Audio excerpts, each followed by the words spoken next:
Right, joining us now is Eric Peters, and he's no stranger to this program. We always love talking to Eric because he focuses on things dear to my heart, and I think yours as well, liberty and mobility. And you can find Eric at ericpetersautos.com. Thank you for joining us, Eric. Oh, thank you for having me, Dave, and thank you for the wonderful introduction. I would only add sanity to your profile. Well, you do add sanity to our program, so it's always great to have you on. Especially, I like the fact that you've had since all this insanity began under Trump back in 2020, you started putting out the diaper report.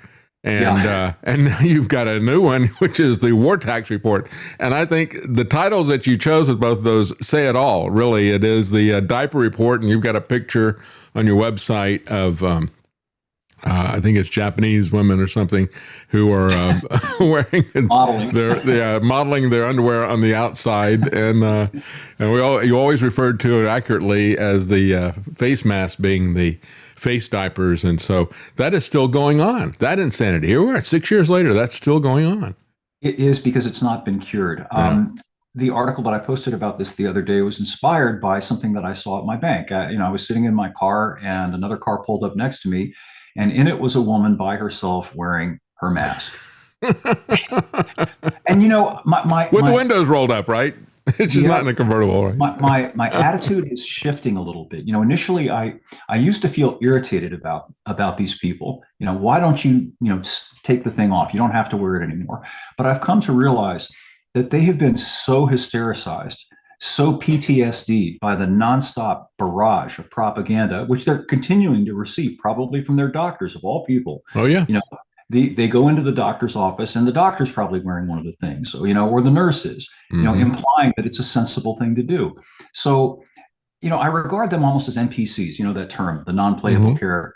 I think that they have been damaged so severely by the people responsible for COVID. And that's what irritates me the most, far more so than the sight of some poor old person walking around wearing the face diaper.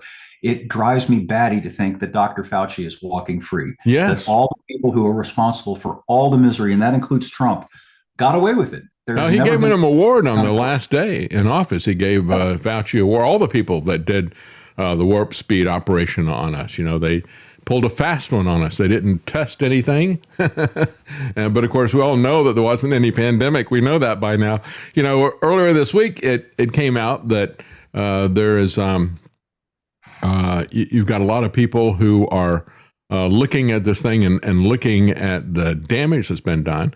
There's been studies coming out of Europe talking about how there weren't any kids who died from COVID, but they're dying from heart disease from the vaccines. And at the same time, Pfizer and Moderna have had to cancel their rollout of a new COVID booster because they said they couldn't get anybody to sign up for the test. And it's like, yeah, you didn't have that problem back when Trump was president because they didn't test anything. It was fast because he skipped the testing, right? And now so there is a little bit of people who are waking up, but not enough. And of course, there hasn't been any consequence for the people who pulled this over on us.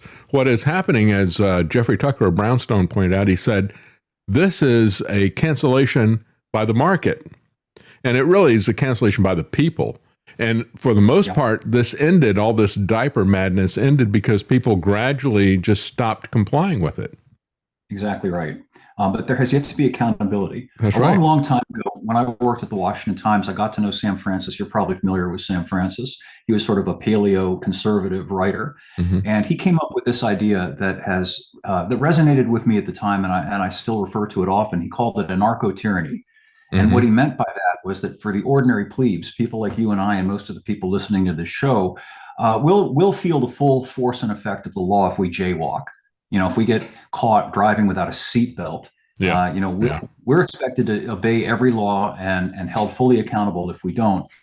Whereas at the other end of the spectrum, the so-called elites, the self-appointed elites, can commit the most egregious crimes. Fauci, for example, this is a man who destroyed the lives of millions of people. That's right. Directly responsible for lots of death and permanent injury. Nothing happens to these people. And I think that's why we're now at this point in America where the rage is building.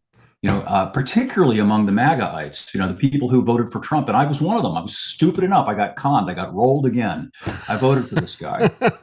And it's bad enough, to have to deal with, radical leftist people but radical leftist people are going to do what they do. Yeah, You're not being betrayed by the radical left. They're pretty much upfront about what they're going to do to you. But that's it's right. absolutely infuriating to be stabbed in the back by your supposed ally and friend. And I think that's why everybody, and myself at any rate, are so upset about what's happening right now in the country. And I said that back in 2020. I said, I would rather have somebody who is coming after me, with a uniform and a flag. They got their rainbow flag. I know exactly what they're going to try to take away from me, rather than have a traitor who's going to tell you he's behind you, and he gets behind you and he stabs you in the back. And I said, that's the way I see Trump. I said, I would rather deal with a Democrat, because then people realize who the Democrat, what his harm is, how he's going to come after them. Why are the MAGA people surprised that these billionaire pedophiles are getting a free pass from the Trump administration when he gave a free pass to the people who were killing people back in 2020?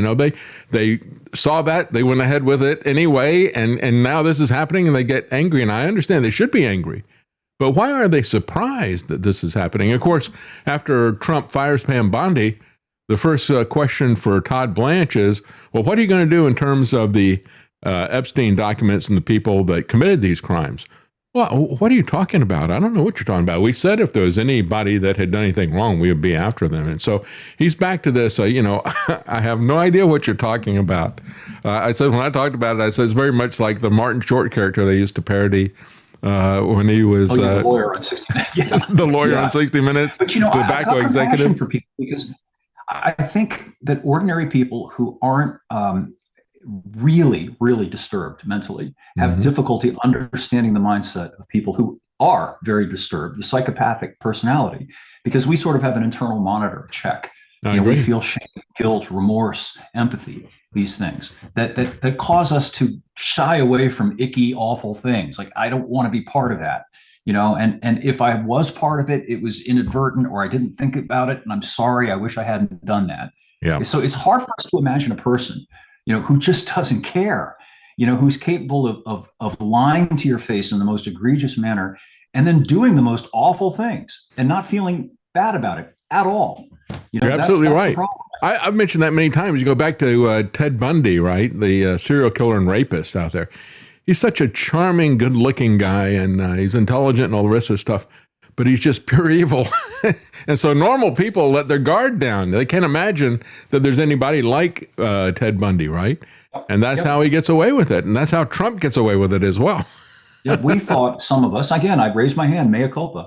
We thought, Trump got rolled in 2020, by the malevolent forces that came up with this COVID operation. He was out of his depth. He didn't know what he was doing. But now he knows. Now he's going to do the right thing. Well, he rolled us. Is what it turned out to be. That's right.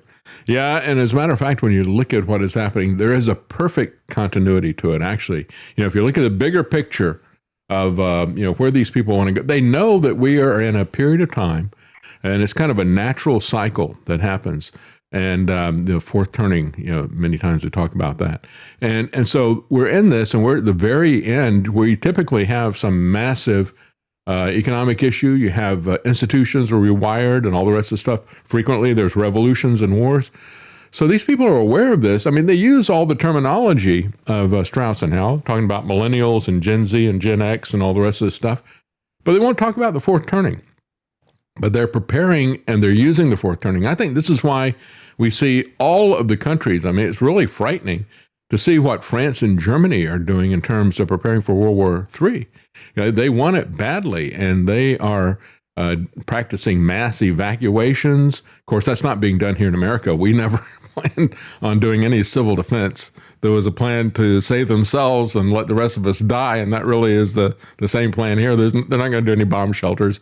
Trump is freaking out because he wants them to hurry up and build his bomb shelter ballroom that's there. And so that should warn us on this side, as well as the massive buildup in terms of money that France and Germany are spending. And of course, Germany going into debt for the first time since World War II. They were always afraid to do that. But now everything is changing, and it looks like they're really trying to maneuver us into a third world war. It's going to be interesting to see how they roll their tanks when they don't have any gas. Yeah, that's right. I've read. Got to get some of that solid rocket fuel, I guess. One of the aspects of this that is not getting a lot of traction in the American news media is that in other parts of the world, Australia apparently is just weeks away from having no fuel, and the situation in Europe is comparably dire. And red hats will say, "Well, we're here in America; we don't have to worry about that." And I point out, Doug McGregor has pointed this out as well, that in California imports most of its oil. Yeah, where are they going to get their imported oil from? I've got family in Southern California. My sister and her family live there, and I was talking with my brother-in-law the other day, and they're currently paying about $6 a gallon for regular unleaded. I had somebody on the program tell me they saw diesel at $7.79 a gallon, and that was last week. I was going to mention that. And Lance just said we're only 2 weeks away. Yeah, the old Bibi Netanyahu line. Yeah. A lot of people who aren't familiar with this issue don't understand that diesel is actually more relevant than the price of gas, because everything that we get is moved by heavy trucks and by diesel electric locomotives and so on. And a lot of the things that are distributed throughout the United States enter the United States in California at the port of LA. And then they have to transit over California to get to the rest of the United States. So these costs, we're all worried about paying $1 plus more per gallon, the war tax, every time we fill up our vehicles. But very soon, we're probably going to be paying the war tax at the supermarket as well. You picked up that term, the war tax report and the date, in terms of updates of that. I see that now in the mainstream media. They've caught on to what it is really. And it really is a value-added tax. It's like the VATs where at every stage of production, you get the tax. Yeah, and I did some rough math to, I think, put it in sharper focus. The typical person who has a medium-sized crossover SUV with a 15-gallon gas tank, they are currently now having to spend close to $750 a year more than last year. Wow. So that means that Trump has raised taxes on average Americans more than any president that I'm aware of in the past 30 years. Well, he was bragging about that with the tariffs, because the tariffs are a tax as well. Absolutely. And he was bragging, I've got all this money from, the tax stuff. And it's like, are there any conservatives left? Do they realize that we don't want the money in the government's coffers? We want it at home. We don't have any control over the federal budget. And we're not going to have any money for our household budget either if he keeps taking it for himself. He sounds just like Bernie Sanders. Look, they're looting the treasury. They're going to have a tax cut or whatever. Trump is so excited because he's been accumulating all this money in his treasury. Well, where did he get that money? He got it from us. It's even more egregious, though, because at least Bernie nominally is a socialist, and supposedly, he wants to help the average person. Trump is helping the billionaire class and the Wall Street class. Yeah. Look, the Dow's over 50,000, in the immortal words of now ex-Attorney General Pam Bondi. Yeah. From their point of view, if you're among that class of people, then sure, the economy's doing gangbusters, but for the rest of us, not so much. That's right. Yeah, when you look at who this benefits, it's going to benefit the oil companies, just like he benefited the pharmaceutical companies at our expense. He's going to benefit the oil companies. He's going to benefit the military industrial complex at our expense. But, you go back to, you remember the 1973 OPEC oil embargo, right? I think you're younger than I am, but I'm sure that you remember that and the knock-on effects, the 55-mile-an-hour speed limit, all kinds of stuff. Now, instead of odd and even tags, they're talking about putting people on, digital ID so they can fine tune it to the individual as to when you can fill up and that type of thing. That's the insanity that we're looking at right now. They're going to use it as a means of control. People hate daylight savings time. I do too. But we had year-round daylight savings time because of the OPEC oil embargo. And this is much, much bigger than that. For Trump to say this isn't going to affect us, it just preys on the economic ignorance of his followers. I say that he's not about geopolitics, he's about ego politics. He's not about economics, he's about egonomics. And it really is true because he might be I don't want to be too derogatory. He's so insular. He's in this bubble. He's a guy clearly who wants to be surrounded by sycophants. And I was talking with somebody about this the other day. I think that the analogy that suits, and it's not because, the Nazis, but Hitler was notorious for wanting yes men in his circle and would not abide anybody who was a truth teller, who would tell Hitler, hey, this military thing that you're contemplating doing, invading the Soviet Union, it's a really bad idea. We haven't got the depth and logistics and so on to sustain this. It's not a doable thing. You shouldn't do it because it's going to be a disaster. He'd fire that general. That's and right. he'd bring in a toady, who would say, yes, mein Führer, we will do it. And I think Trump's got people like that around him. Anybody who will, Joe Kent, somebody like him who would say, Mr. President, this isn't a good idea. Here's why. You're a traitor. You're disloyal. You're out. That's right. We all know that. Yeah. As a matter of fact, so he's got an echo chamber. He's got people telling him he's the greatest, most beautiful thing ever. And so he thinks he is. There was a clip where they had members of the cabinet or whatever in public, speaking in public.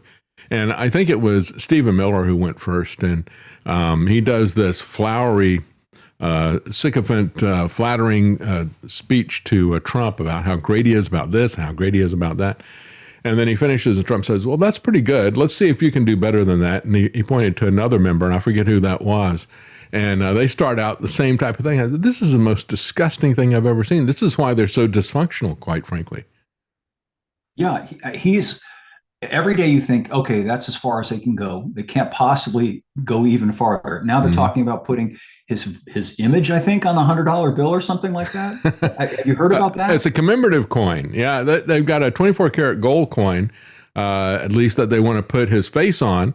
And then for the money, I think that's what you're talking about, put his signature on there, which President hasn't done in the past, has not signed the bill, but he wants to put his signature on. I hope it's... I remember he had his signature on that birthday card in a very strategic place. Yeah. Well, that's what they should put on it. Reaction was, well, this is just a little bit vulgar. It's indicative of a guy who's kind of low class. That's right. But I think it's transgressed that now to the point of it's pathological. Yeah. There's something not right with him in the mind because and it may have something to do too with him perhaps beginning to show stages of advanced or beginning senility, because any normal person would, if they even had that impulse, would restrain that impulse in their mind. They would realize this is going to make me look like that's right, a maniac. I'm not going to do that. Even though I want to, I'm not going to do it. I think when he puts his signature on the bill, I think you're going to have some people make up some stamps. Back in the day, the people I knew in the Libertarian Party who had stamps that you could stamp the dollar bill, and it was George Washington. What it would do is put out a little dialogue bubble there and say, I grew hemp.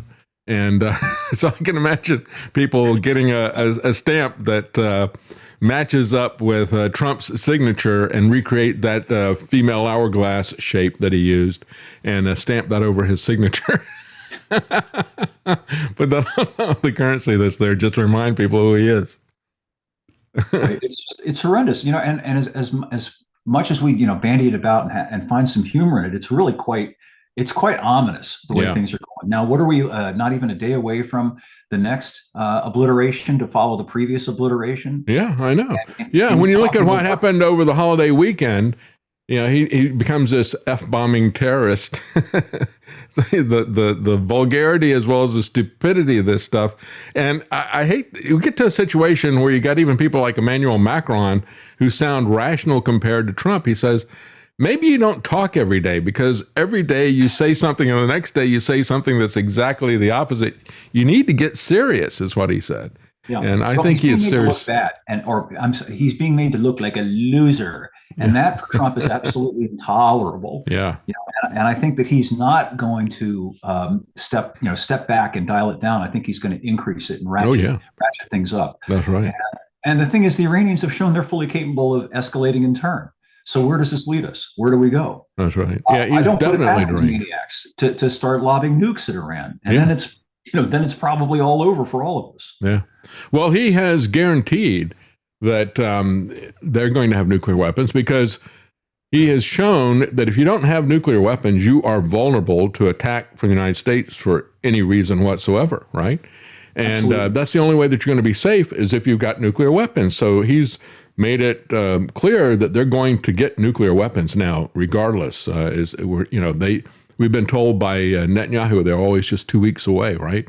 Well, they're going to get them now. And that's going to be on Trump and Netanyahu for doing that. And can you blame them? No, I don't. Yeah. To the Iranians, if you see a guy or a guy who's getting constantly beaten up by a bigger guy, would you blame that guy for going to the gym and maybe learning some Krav Maga? That's and, right. And going back and kicking the bully's butt in return? I wouldn't blame the guy for doing that. Or go back and get a pistol or something like that. That's really probably, if we're going to talk about going to nuclear weapons, that would be the better analogy. That the guy comes up and starts to hit him and he blows him away.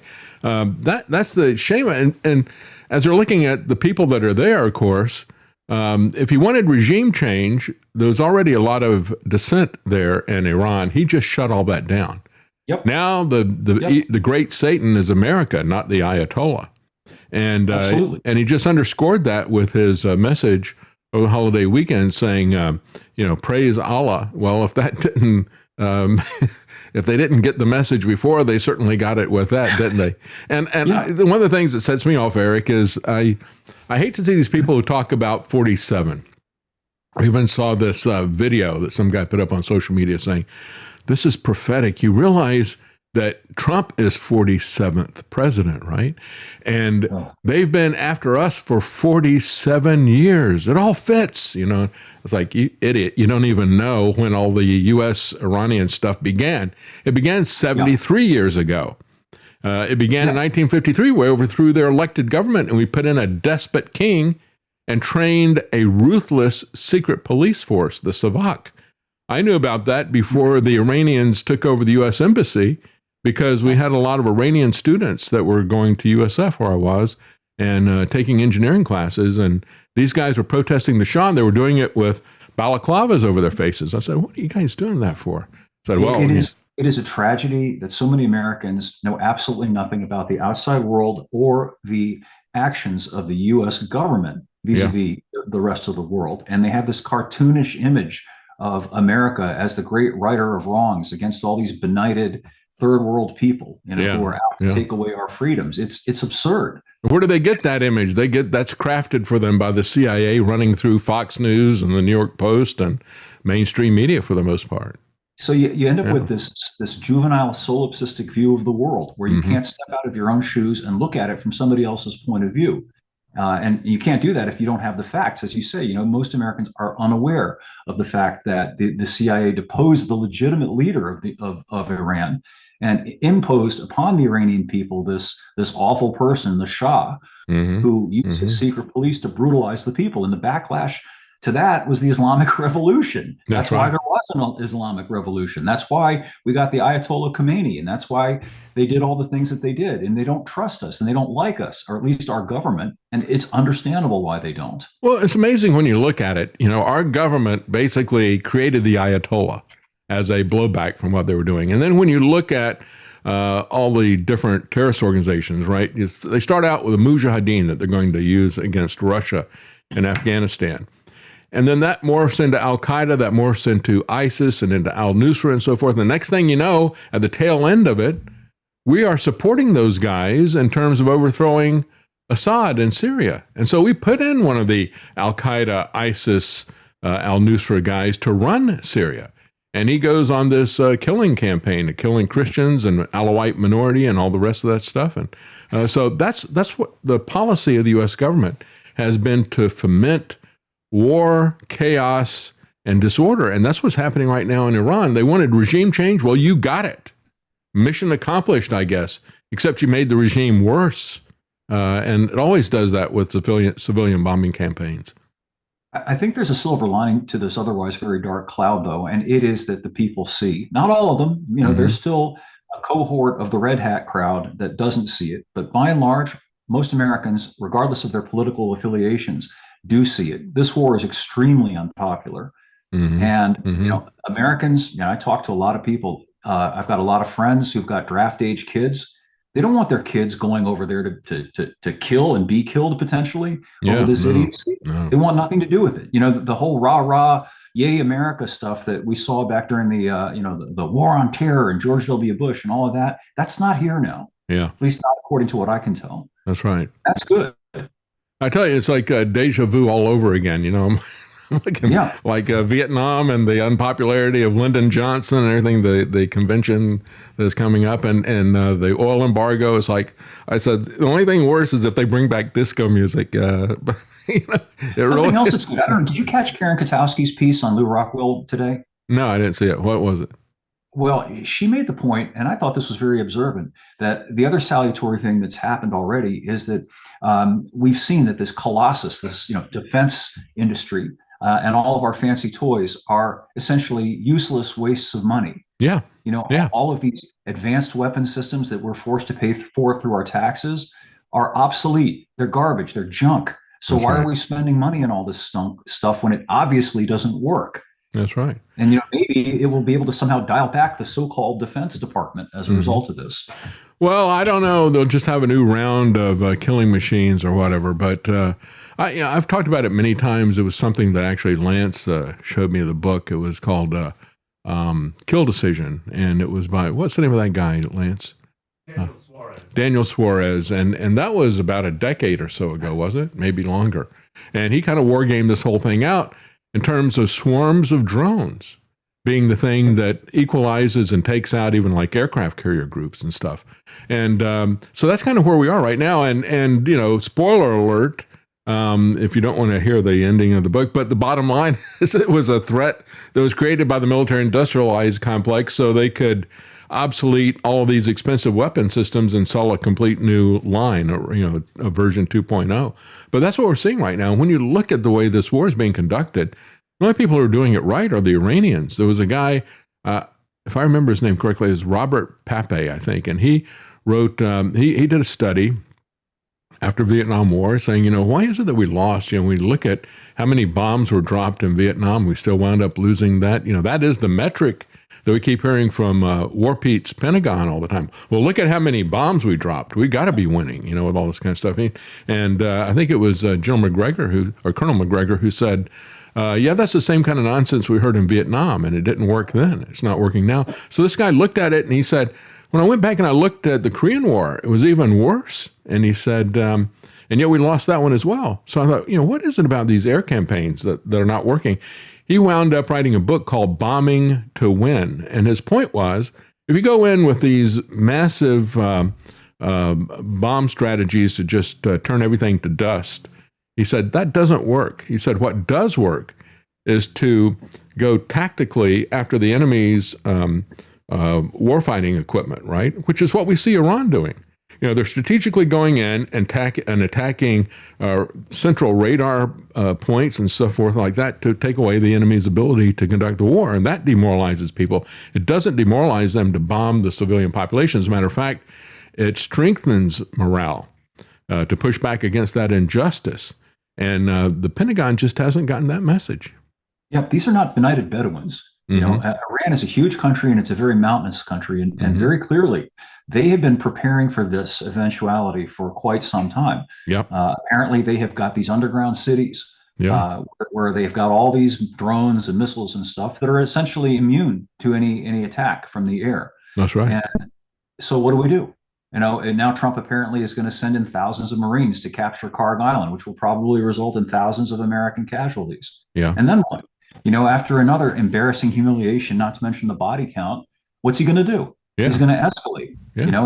And in his fury and demented rage, maybe he's going to launch a nuke, or maybe he'll allow or egg on the Israelis to do it. Yeah. And then what? Well, that is the plan, though. The Israelis want to do to Iran what they did to Gaza. Their strategy to get what they call Greater Israel, which is everything from the Nile to the Euphrates, their strategy is to completely annihilate everybody else and then move in and take over the corpse of the land that's left behind. That's what they're doing in Gaza. That's what they want to do to Iran, and that's what they want to do to all the Gulf states. And they know that if they continue egging on the U.S. and if Trump's ego lands and does that, then the Iranians are going to respond by attacking other Gulf states. And so they will decimate the other Gulf states as well and do the work for them. I think that is the long plan. I think is a big real estate deal for One Kushner. thing that they perhaps have not thought through is that they are bankrupting the sympathy account. By and large, people are turning against the state of Israel, and they're no longer equating criticism of what the state of Israel does with anti-Jewish hostility. People are making that distinction, and thank God for that. Yeah. It's not, you're not, they can throw out that whole anti-Semite thing. Well, I don't hate people who happen to be Jewish. I do hate Zionism. I do hate Bibi Netanyahu. He's an evil man. I think that he should be arrested and put in prison for the rest of his life, if not something else. And there's a lot of Jews that agree with you as well. Yeah, and there's a lot of people in Israel that say the same thing, I mean, we go back and we look at what Netanyahu did during COVID. He offered his people up as a sacrifice to Pfizer so they could get the front of the list. If they get the front of the list and they get people nominally vaccinated, now they can travel and so forth and so on. And he offered them, he said, you don't have any data, use my people for that, right? I mean, he's got absolutely no concern for his own people, just like Trump doesn't.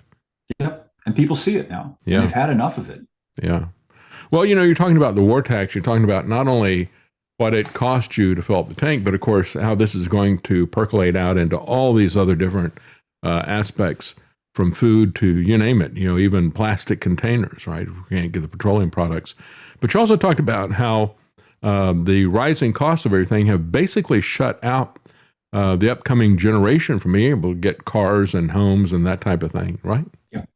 Yeah, there was a very depressing and infuriating commercial I saw the other day that was put forth by Uber that was romanticizing what I consider to be dependency and perpetual childhood. It showed a young couple, and instead of the guy going to pick up his date in a car, he gets out of the back seat of the Uber, and the two of them get driven somewhere, just like when you were in 8th grade, your mom and dad drove you to the junior prom, and they're presenting this as somehow, this is cool. This is what you should do.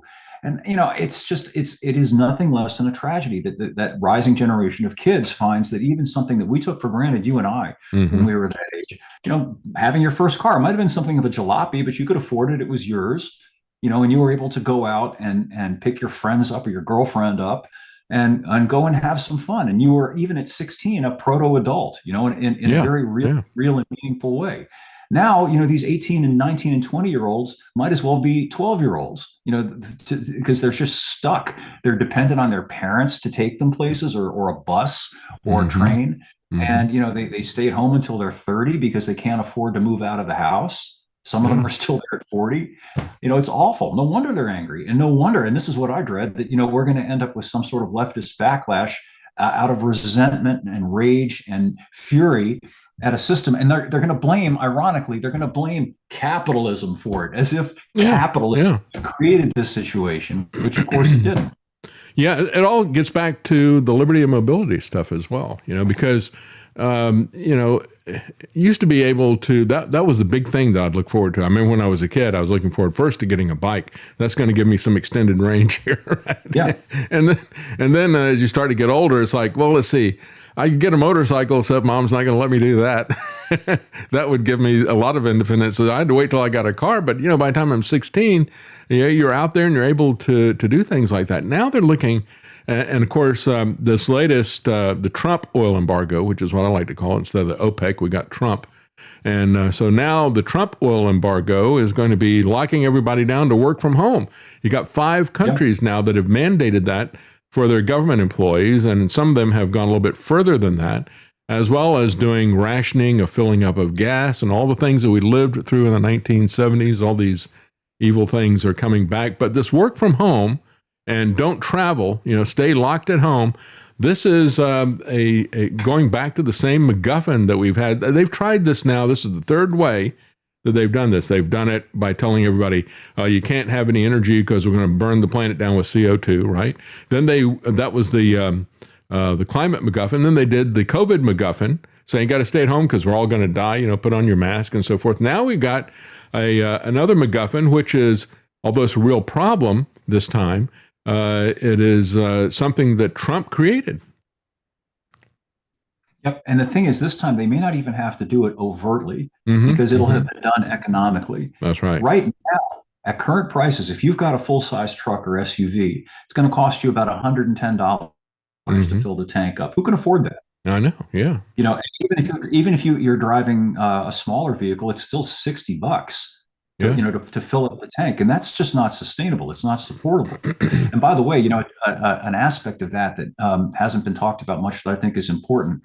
GM and Ford, particularly, their profits depend almost entirely on the sale of big SUVs and trucks. What do you suppose is going to happen to the market when it costs $150 to fill up the tank of a pickup truck? They're going to be unsellable. They're just going to sit there, and it's going to cause General Motors and Ford to go bankrupt again. Yeah, it's crazy. I was just telling you, we're celebrating our 54th anniversary of our first date, and we're talking about how much it costs to fill up a tank of gas. And I said, yeah, back in the day, we would, for $20, I could fill up the gas tank. I could take Karen to the movies as well as dinner for two, and still have some change left over. It's crazy what's happened to our money. It's crazy the inflation that's there. And of course, these are real increases in terms of, it's what you talk about in your article, in terms of, the price going up. The car is about 6 times more expensive than it was when you first got your car. Homes are about 4+ times more expensive than when you got your first home. So this is the kind of degradation of our lifestyle that these people are. It's the way they get us to the point where we own nothing. And they tell us that we're going to be happy with that. But I don't think people are going to be happy. I don't like the term inflation because I think it's dishonest. It's deeper than that. And I've got an example that I think makes the point very well. As you know, I've got my 76 Trans Am, and I've had that car for more than 30 years. I was able to buy that car when I was a young guy still in my 20s. And I was able to drive it regularly because it only cost $20 to fill that thing up. Now, and I bought the car at a time when I also had a mortgage. I was able to buy my first house around the same time. I can barely afford to drive that same car today, and I'm twice as old. Yeah. And so the point is my ability to buy things has been diminished to that extent. And the only reason I'm still able to indulge the Trans Am is because I bought it 30 years ago. There's no way I could afford to buy a car like that today. And, again, I can barely afford to drive it, notwithstanding that at this point in my life, I should be more able to afford a car like that and more able to feed it. And I don't have a mortgage right now. Yeah. That's how bad it's gotten. Well, I think Trump is going to accelerate this and send us down the hill really fast, because when you look at what he's doing, and also Biden kicked this off in terms of destroying the petrodollar, they're really pouring gasoline on that fire. And once they do that, and once we are exposed to the full liability of this $40 trillion deficit, Trump complains all the time about the trade deficit, but the one that really is an emergency is the budget deficit. He never talks about that. Neither does the Republican Party. Only Thomas Massey talks about that. And so that's going to be the thing that's really going to affect all of our lives, because that credit card bill is going to come due on Mr. and Mrs. America real soon, I think. Absolutely. And, I'm glad you brought up the point about the petrodollar, because that is the thing that really counts as far as what's going on over in the Middle East. The Iranians and all these other countries are beginning to transact in other than dollars. That's right. The Iranians are now exporting more oil and getting more money for it, and they're going to get paid in other than dollars. That's right. And when that whole thing comes to complete fruition, it will totally destroy the dollar and its power. And almost immediately, overnight, we're going to find ourselves. You think inflation's bad now. It's devaluation. Whatever money we still have, we'll be able to buy even less. That's right. And, I guess at that point, desperate people, once they have completely they've already insurfed the working income people. Now they're going to insurf the middle income people. And then they're going to have achieved what they want, which is this society in which, 2 or 3% at the very top pretty much have everything, and everybody else has nothing. That's right. That's what they're after. That's right. And that is the Trump class society. We should call that the Trump society, because that's it. They live in their high-rise gilded skyscrapers, and the rest of us just scrape by, They're not even putting a slight facade on it. You remember back during the Carter era when Jimmy Carter at least had the decency to put a sweater on? Remember that? Yeah. And I'm trying to turn down the thermostat because I know it costs a lot to keep the heat on. Trump overtly says, I don't care. He literally says, I don't care what people are paying for gas or anything else. And of course he doesn't care. Why should he? That's right. It doesn't affect him. And part of the lie is that everything is going to somehow snap back to normal as soon as he's decided he's won the war. Well, it's not going to snap back to normal. We are still suffering from the insanity that he inflicted on us 6 years ago with the COVID MacGuffin. Things are not going to come back right away. I mean, even if he had just messed up the supply lines like he did 6 years ago, but they are destroying production capacity. You can get your shipping stuff going, but they're not going to have anything to ship once they blow up all the oil refineries. And these things, it's like a tinderbox over there.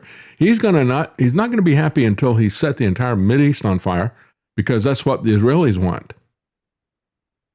It seems that way. Yeah. And I think that realization is beginning to percolate. And Americans are asking the question, what's in it for me? Like, what is the benefit to me of all of this? And they're realizing, and there isn't, and there are a lot of liabilities, and people are tired of it. The question is, what next? What do we do? Do we have any recourse? And I guess my biggest worry at this moment is that Trump actually has gamed this all out. Yep. Because you'd think that purely from a cynical point of view, he understands there's a midterm election not that far away now. And that not only would that mean potentially he's politically neutered, but if there's a big backlash and the House and the Senate end up in the hands of the Democrats, that he might face more than just an impeachment this time. That's right. Maybe he doesn't care because he knows there aren't going to be midterms. Yeah. Maybe he's going to declare an emergency like he did back in 2020. Yeah. And he'll become our Zelensky, El Presidente for life, or at least as long as his diabetes or whatever else is wrong with him doesn't catch up to him. Well, that would definitely kick off the revolution that I think both sides want if he cancels the elections. But of course, you saw the clip of CPAC, didn't you? Where the guy who's running the thing gets up there and says, impeachment. Yeah. How many of you want to see impeachment? Yay, impeachment. He said, no, wrong answer. I thought for a moment they'd come to their senses. You're in a cult. One of the most striking things about current events right now is that you've got this strange juxtaposition. During the COVID years, people were pointing out how the people on the left were in a cult. They were wearing their masks and they were performing rituals, just like people in a cult. Yeah. Now you've got people who are on the right who are criticizing those people, and they're in a cult. That's right. Their cult leader is Trump, and whatever Trump says, it's received truth from Mount Sinai. It must be so. Yeah, that's right. It's either Trump derangement or Trump delusion. There's two different sides of this. But I think it's kind of interesting. When you look at, I've seen some people getting back to cars. I've seen some people say, well, now electric vehicles are going to have their day. And it's like, well, how are you going to be able to afford that? Number one. Number two, are you going to be able to afford the electricity? We're going to see electricity skyrocket in price, not just fuel. That's coming down the pike. And, it's when you look at what Trump's focused on, and this really ought to scare people, his number one priority is artificial intelligence. And that's why I think, the argument, I think, when you look, is Trump evil or just stupid? I want to flip over to the evil side. I think he really is Dr. Evil, because that is the plan to dominate all of us. And that has been his focus from the very beginning of this administration, even more so than the crypto stuff. And of course, the crypto comes with controls as well. If he switches us over to a stablecoin environment, that's basically a privatized CBDC. So these people can make their cut on it. But when you look at the AI stuff, his very first day, he's out there talking about how they're going to use AI to custom make genetic code injections for us with mRNA. And now there's talk about how, well, the AI data centers are going to have some anti-drone guns that are going to be driven by artificial intelligence. They're going to be able to find the targets and take them out. That was the same kind of defense system, by the way, that Israel had on their wall on October the 7th. And either it didn't work too well or somebody shut it down. But they're saying, we got to protect the AI data centers. They're not going to protect our infrastructure. They're not going to protect our electricity. They're going to protect the electricity of the brain that is going to be used to spy on us and to control us. That's what they're focused on. From the very beginning, when Trump had that Stargate thing, he said, well, you guys are going to want to build your own data centers because, our infrastructure is getting pretty old and it's unreliable and everything. And I said on that day, I said, you hear that? He says the infrastructure is awful and he's not going to do anything to fix it. They're just going to let it crumble. And that's what he's now saying. He's saying, hey, we can't do anything with the welfare state or help people with Medicare or anything. We got wars to fight. That's what we want to do.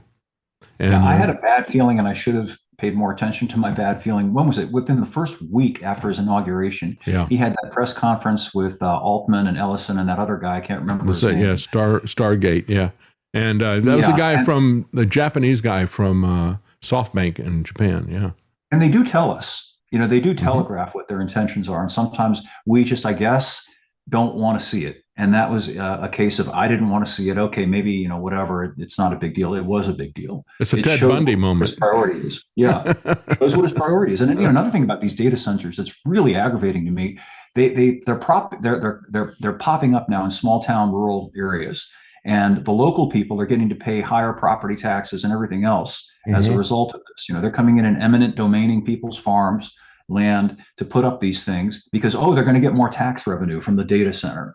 Yeah, that's right. And then it's this 24/7 noise and light show, that's going on.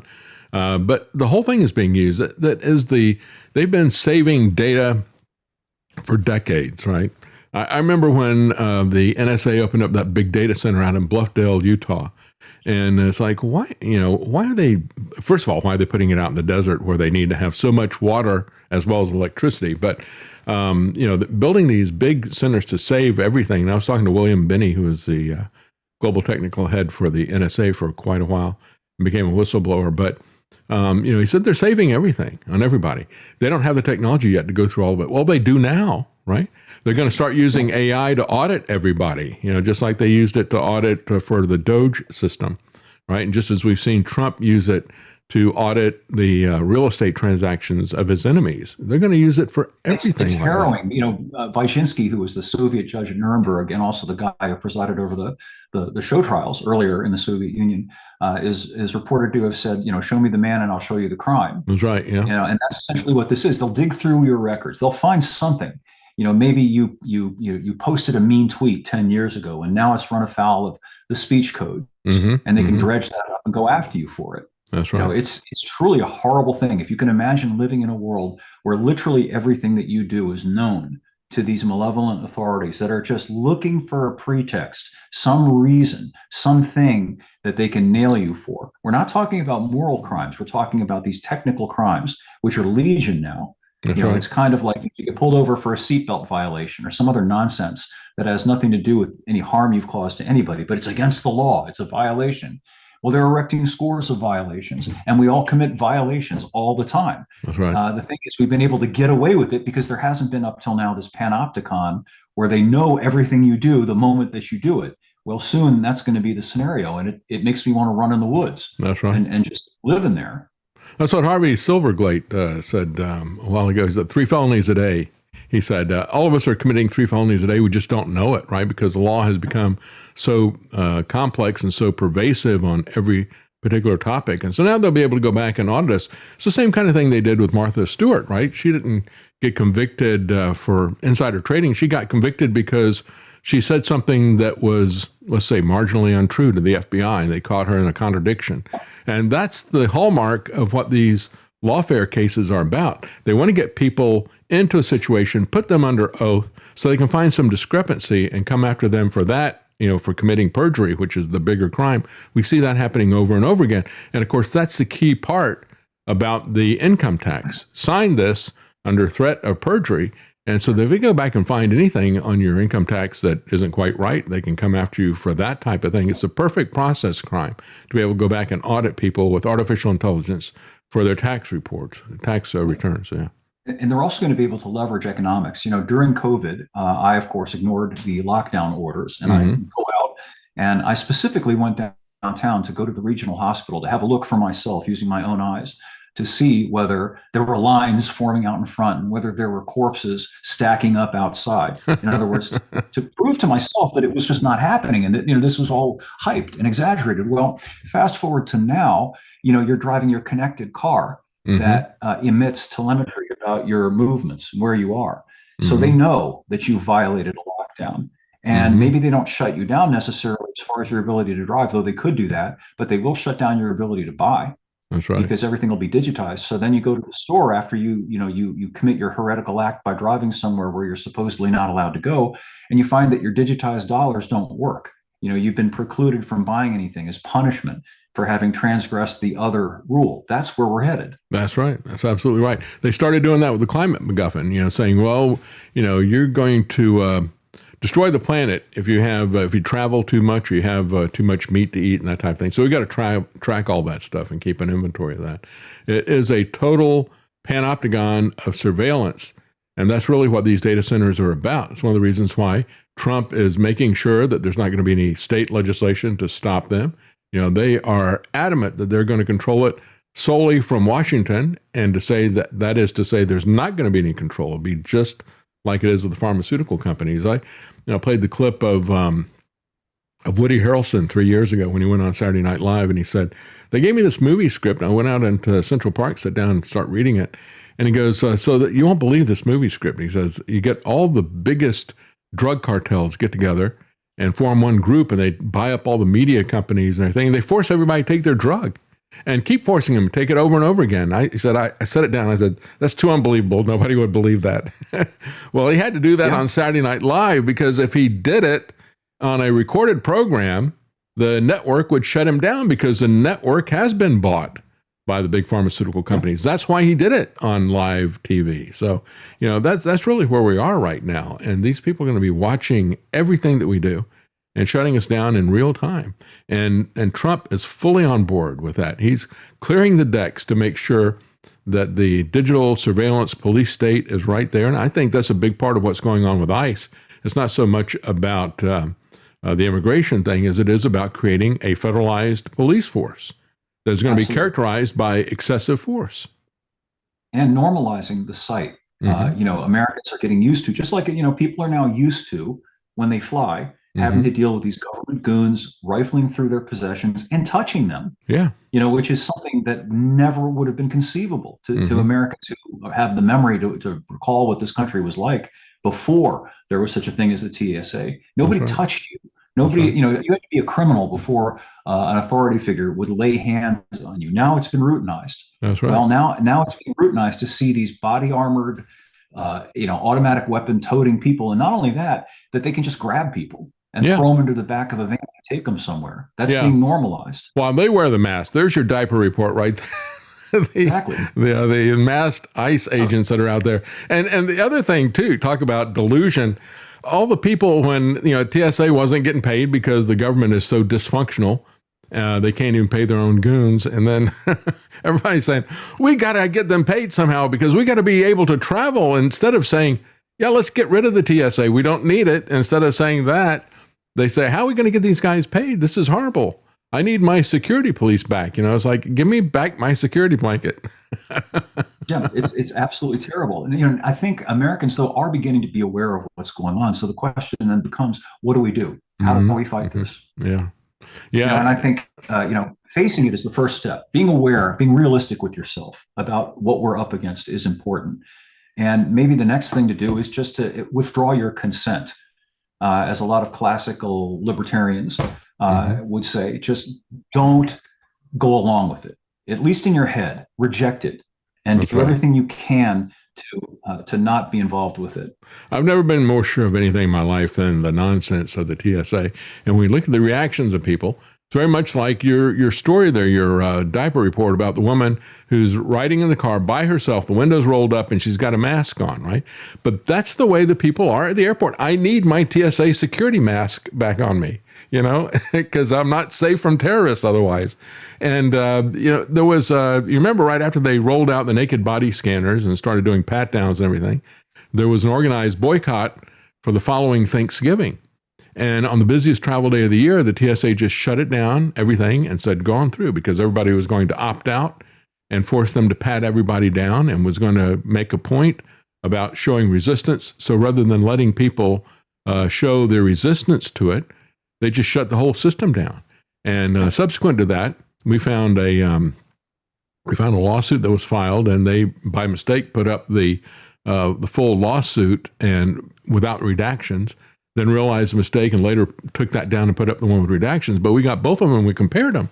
And you could see that they were saying in 2011, 10 years after 9/11, that there was no threat to airports or airplanes. And of course, we know that because they fail 95% of the time. So if there was a threat, there would have been some more incidents, but it's just not happening. And so that's where we are right now. But let's talk a little bit about EVs, because you got an interesting story. 51 new cases is the title of your article at EP Autos. And you're talking about the Nissan Leaf. And tell us a little bit about that. Yeah, well, there's another incident, another series of cases of spontaneous combustion, this time involving new or nearly new Nissan Leafs, supposedly because of a manufacturing defect. So there's been a recall because 51 of them have caught fire. The thing is, though, it's much more than merely the manufacturing defect, because EVs are inherently fire prone by the nature of high voltage lithium ion batteries, as we all know. There have been EV fires involving, I think, pretty much every make and model of EV that's currently available, because that's what you get with lithium ion batteries. And that's what you get with, involving yourself with extremely high voltage, 400, 800 volt architecture, and the charging process. And one of the things about this that I think is very interesting and just hasn't been discussed often enough is the fact that, over time, even if everything's ideal and you've got this very well constructed electric vehicle battery case, over time in a motor vehicle, it's going to get jostled. It's going to get vibrated. You're going to hit potholes. You're going to have extremes of heat in the summertime. You're going to have extremes of cold in the wintertime. And that degrades materials over time. Any engineer will tell you that, it over time results in that system becoming less stable and more prone to developing a problem. And if you've ever looked inside an electric vehicle battery pack, it's a lattice. It's this gigantic lattice, very complex structure of all these little bits and pieces. And when they begin to deteriorate and fray, then you get a short circuit out of one of the individual cells. There are thousands of cells in that EV battery pack. All it takes is one of those things to develop a little hairline crack or fissure, and it, boom, you get this cascading thermal runaway event and a horrendous fire that happens almost immediately, not just a little fizzle, fire, extremely high burning, high temperature fire. And this is something that is inherently dangerous. You look back at the Pinto. You and I can remember the Pinto, and there was a big hullabaloo about the Pinto sometimes catching fire. If it got rear-ended, you had to hit the thing from behind really hard to sever the fuel filler neck, which not only caused the gas to spill, but it created a spark because the metal went like that. And there was a spark, and boom. EVs just catch fire just sitting there. There wasn't a single case of a single Pinto just catching fire, just sitting there. Yeah. So, even the Pinto is inherently more safe than any EV because, you need the gas in the first place to spill, to leak, to have the vapors. And then you have to have the second compounding factor, the spark that will ignite. Whereas with EVs, they just spontaneously combust, and there's nothing that you can do to prevent that from happening. And you pointed out in your article that there were only 38 cases of the Pinto, and yet there's 51 cases of this one particular model that they got as part of the recall. And so you start with that, and then you point out the fact that, why is it being recalled? Well, they think that during the manufacturing process, some of these batteries got bumped slightly. And that has caused something that could short circuit and cause it to spontaneous combust like that. But I remember first time I ever heard of an electric vehicle burning down a house was when I was living in North Carolina, and it was a home in Charlotte. And people just charging it at their house. They had it in the garage, and it spontaneously combusted and burnt the entire house down. And but since then, we've seen pictures. I remember seeing pictures of an EV in a parking garage just explode, because they had the monitoring cameras there. We've seen it happen with buses on the street, and you've had situations where after it happened, the one video that I played, it was in France, and it spontaneously combusted. The bus did burn very, very rapidly. And subsequent to that, you had a couple of situations like that with at bus stations in Germany, 2 different locations. One was in Stuttgart, the other was in Munich, I think. And one of them caught fire, and it was so intense that it burned all of them down. And so after that, some municipalities in Canada said, well, we're going to switch out our electric buses and go back to diesel. But it is inherent in the technology. And if you think about it, it's a lot more fragile than a Pinto. And that's the other issue. If there's just during the manufacturing or the shipping of the component part, if a bump can cause a defect in the battery, what does a car accident cause? And we've heard cases after cases of a car accident. And if you're unfortunately in a Tesla, those things are under software control in terms of opening the doors. So you get locked into the thing as it's spontaneously combusting. Yeah. Yeah. And how about the two container ships that went down? That's right. They were transporting EVs. They were just transporting them. These were not plugged into anything. They were just sitting, and they caught fire and took the whole ship out. Yeah. Yeah. This is a disaster. And, it's a disaster that has a ripple effect on people who have nothing to do and want nothing to do with EVs. You and I and everybody else are getting to pay more for car insurance and for home insurance because of the actual and potential costs incurred by these EVs and the fires. One of the cases that is particularly glaring was a case of this couple that lived in Maryland, I believe it was, and they took their vehicle into the Mercedes-Benz dealership for service, their vehicle, which was not an EV, I think. Mm-hmm. Anyway, the dealer gave them a Mercedes EV loaner car, and they drove the thing home, and they parked it in their driveway outside of their garage, wasn't plugged in, and they just left it sitting there. Well, the thing caught fire. Not only did it burn to the ground, it burned their house to the ground. And these were affluent people. They had a home that was worth about $1 million. Who do you think pays for that? We do. That's right. Yeah. Yeah. Does that come under the car insurance or the homeowner's insurance? I wonder which one of that is. But yeah, it is crazy. But, it is it's something that people are still fanatical about. You point out a Jalopnik article where they were talking about bemoaning the fact that Rolls-Royce is going to still sell their V12 engine. They couldn't believe that they weren't going to go completely EV. Talk a little bit about that. That one got under my skin because, after all, I am a car journalist, which means, at least it used to be, that you're somebody who not only likes cars but understands them. Yeah. And my profession now is suffused with people who have no understanding, no comprehension whatsoever of cars. And a lot of them work at Jalopnik. And they work at, and not just that, unfortunately, Road and Track and Car and Driver too. Yeah. They don't, they're so blinkered. They don't see that a person who's in a position to buy something like a Rolls or a Bentley, they want something that isn't just another device. You're spending $250,000 on a vehicle. You want something that's exclusive. Well, I hate to break it to you, but a battery pack isn't exclusive. That's right. A Hyundai has a battery pack. Not that there's anything wrong with a Hyundai. I'm just pointing out that it's a battery pack. There's nothing special about it. Nobody oohs and ahs. Ooh, my battery pack has 80 kilowatt hours. Versus that one over there. That one only has 63 kilowatt hours. It's ridiculous. Whereas V12, now that's got some gravitas. That's got some heft. Yeah. If you're in traffic and you glance over at that car next to you and it has the chrome letters and it says V12, you go, wow, that's impressive. And even more impressive when you lift the hood and you hear it. What do you hear with a battery pack? You hear nothing. You push the start button. It's like turning on the light switch in your room. Okay, whatever. I mean, it turns on. Yeah. There's no passion. There's no feeling. There's nothing there. It's a toaster. Nobody's going to pay $250,000 for a toaster. It's kind of like Rolex or a Swiss watch versus a digital watch, right? That's a really apt example. Right, exactly. Why did Rolex not just switch over to cheap digital watches? They could still done the outside building. The $10 watch that you buy at the dollar store probably is more accurate than the Rolex because the Rolex has mechanical movement in it rather than just a purely digital timepiece. But my God, you look at that magnificent jeweled timepiece, and that's what you're paying for. The intricacy, the ornateness of it, the craftsmanship of it. So, these people don't get that. They don't understand. And why they're working in car journalism is absolutely beyond me. When I was coming up, there was still the old guard present when I first started working in this business. And the old guard, they were car guys. Yeah. And you could not get your foot in the door unless you were simpatico. You were like them. You were interested in cars. You knew something about them. You worked on them. Maybe you raced them in the weekends, stuff like that. Yeah. They didn't want people who didn't like cars being in their business. Now it's the opposite. Was it David Davis or something? The guy at he was like Cogito Ergo Zoom, but he was the one that organized Cannonball Run, kind of in a protest to the 55-mile-an-hour speed limit, right? Yeah. I mean, you can imagine. Brock Yates was another one of the instigators behind that.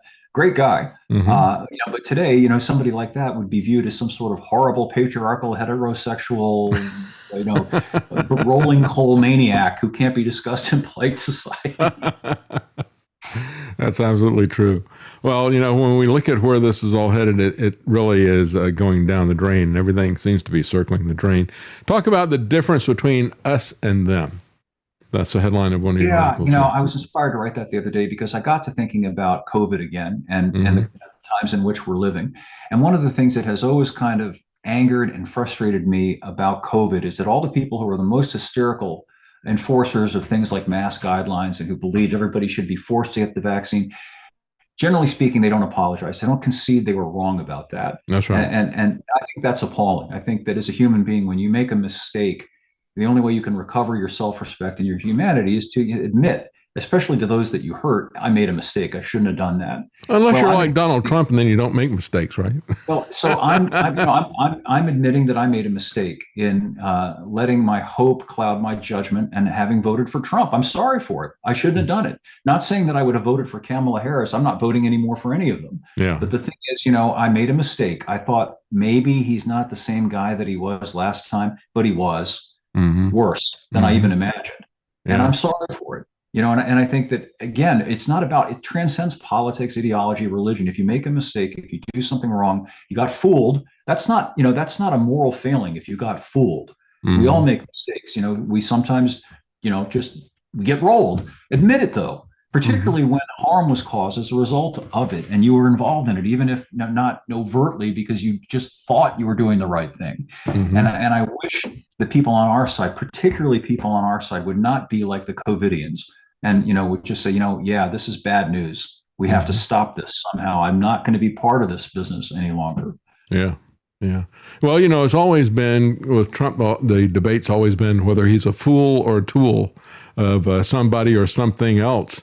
And as we were talking before the interview, we were talking off air before the interview started, and I said, the question is he a psychopath or is he dementia? We're talking about what he did over the weekend.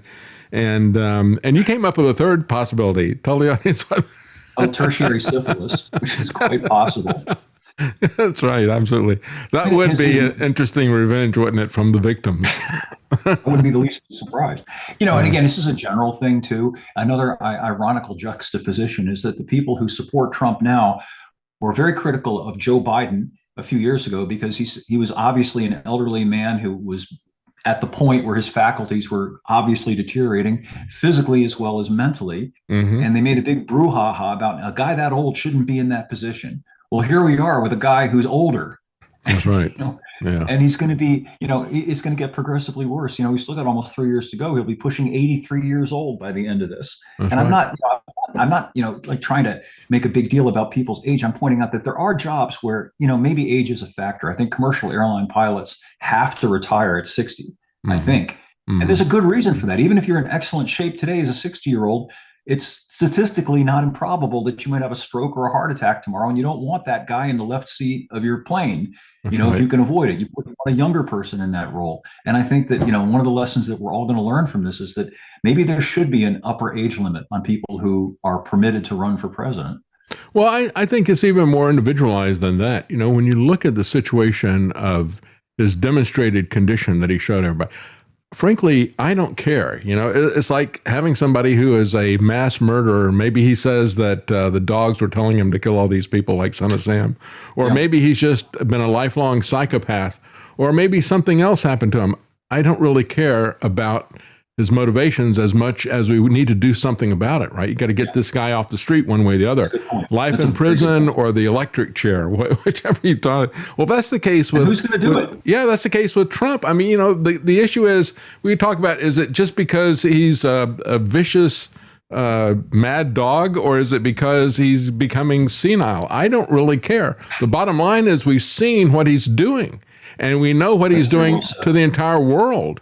And so the question is, how do we get this guy out of there? It's not what's wrong with him. We know what's wrong with him. What caused what's wrong with him is the only thing to be talked about. And I don't really care what the motivating factors were underneath that made him into what he is, what everybody can see he actually is right now.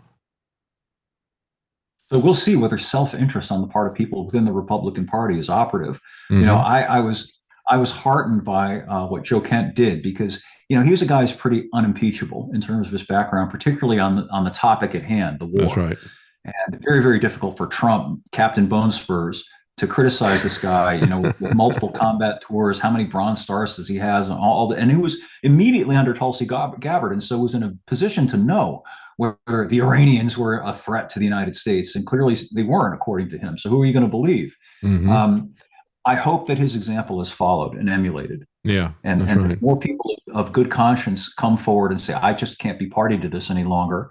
And perhaps a crescendo will build, and perhaps a point will come, kind of like it did with Nixon in '74, where he's got to go. Yeah, and he'll take that walk of shame to the helicopter and go back to Mar-a-Lago. I just, there's something about Trump and the leverage that he's got over everybody, which is really crazy. And I got to say, if the Republican Party needs to be taught a lesson. And unfortunately, there's not any good way to do that. If you vote against them, you're voting for a Democrat for the most part, and they've got their own issues that are different. But if I was still voting, I've given up on that. If I was still voting, I'd be hard pressed to know what to do. I look at it and I think, if I was still going to vote, I would probably vote for a Democrat this time, because just to teach the Republicans a lesson. But I know what I'd get on the back end of that. And I just, for the longest time, running as a third party candidate, would tell people, that the lesser of two evils is still evil. I just don't want to vote for an evil. They're evil in different ways. But somehow Trump has got to get taken out, and the Republican Party needs to have a spine grafted into it for some reason. They need to see that there's a price to be paid for this. And I think that the Republican Party is going to pay a price for this. I think Trump is worse for the Republican Party than Jimmy Carter was for the Democrat Party. That's my take on it. What do you think? Oh, I'll second and amen and third that. Jimmy Carter, for all of his flaws, I don't think people perceived him as a loathsome person. That's right. As a vile individual. They regarded him, as I remember, as just kind of inept, that he meant to do well, but he wasn't particularly competent. Mm-hmm. Whereas Trump, he is personally despised, with reason, by a large number of people who regard him as a despicable human being. That's right. A person without compassion, without empathy, without decency. Mm-hmm. And I do think that that's going to come back to bite him in his more than ample rear. It is more than ample, isn't it? That's great. Well, on that note, we're running out of time, and we've gone a little bit over time, but thank you so much, Eric Peters, for joining us. And again, you can find him at ericpetersautos.com. There's a lot that is there that is food for thought, and it's always an interesting read. And we didn't have time to get to your build out for your Trans Am and your I love the way that you referred to it's alive, and you said bringing back something that has been dead like this for a while. It really does feel kind of like Dr. Frankenstein bringing it back alive. And I bet it roared. We'll have to talk about that the next time. Yeah, I bet it roared when it came back to life. It must have been a lot of fun. Well, thank you so much for joining us again. ericpetersautos.com. Thank you, Eric. Always great to talk to you. Thank you, David. Thank you.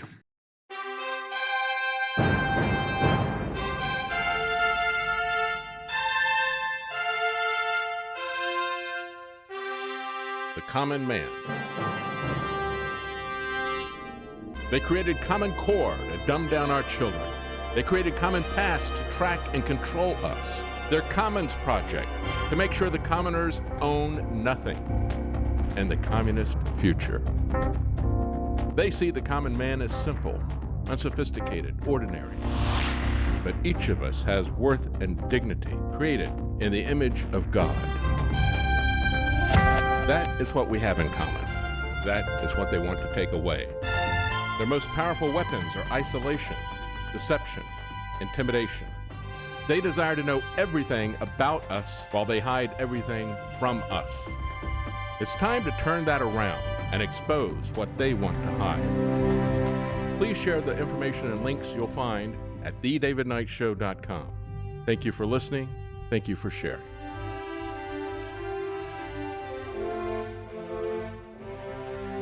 If you can't support us financially, please keep us in your prayers.